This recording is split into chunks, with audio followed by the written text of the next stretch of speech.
ey köle dünya. Ey hemlâne barradan ey köle dünya. Sahıl filayın barratma beni. Gönlümde kalmasın hiç kiylikine. Gölgeleme yaş kimin yaşayın barratma beni. Gönlümde kalmasın hiç kiylikine. Gölgeleme yaş kimin yaşayın barratma beni.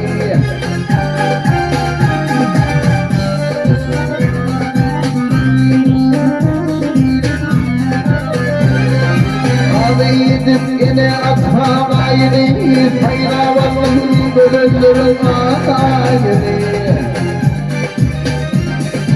Oğluydun artık soğuk apıyını, gel yatağına göreyim barratma beni. Oğluydun artık soğuk apıyını, gel yatağına göreyim barratma beni.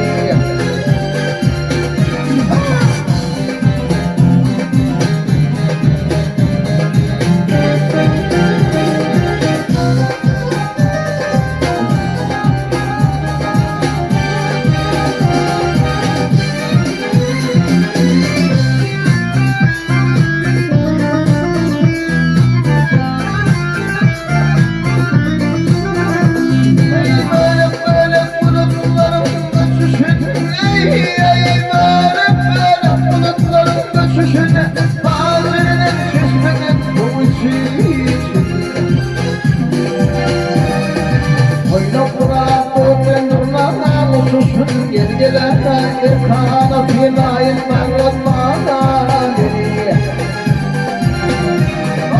Oyna bırakırlar böğren uçuşun gölgelere.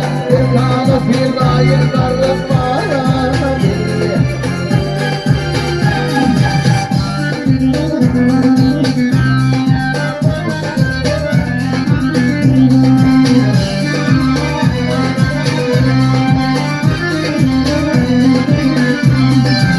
Geceden doymadım bana kırmayı, sonundan duymasam bana bunu.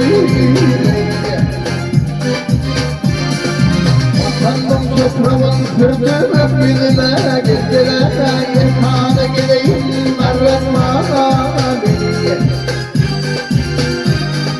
Vatandan toprağın kırdı Rabbime, gecelere yatağına geleyim barratma.